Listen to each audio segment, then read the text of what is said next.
customer sinachansingan mo? Ano kaya mo sa sports club beer house? Christy, hindi po wala akong ginagawa masama. Lalenti ka lang, yung may girlfriend pa. Ano bang balak mo? Asin ang boyfriend ni Libby? Ha? Alam ko na to eh, napanood ko na to. Ingkiterang babae na naagaw ng boyfriend ng iba, tama?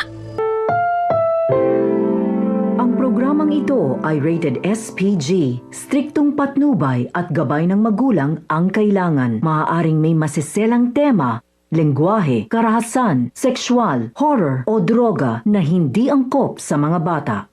Tumitindi na po at kapakapanabik na ang mga eksena maging ang kaganapan na ating pagkatutukan at ating rin namang pagkasubaybayan dito lang sa ating pinagkakatutukan at ating rin namang pinagkakaabangan tuwing hapon na prinsesa ng City Jail.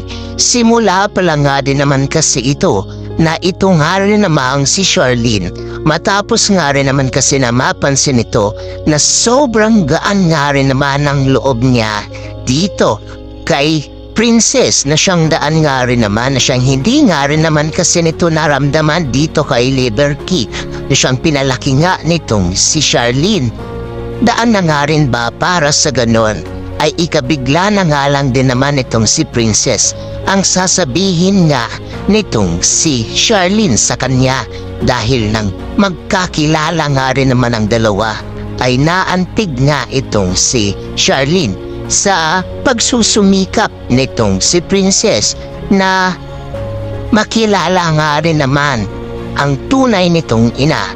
Pero dito nga rin by lukso na nga rin mismo ng dugo ang siyang mangingibabaw nga rin naman sa kanila at sa matutuklasan at malalaban nga nitong si Charlene mula dito kay Leilani. Simula na nga rin ba para sa ganun sasabihin nga nitong si Charlene dito kay Princess na, Princess, ikaw ang anak ko.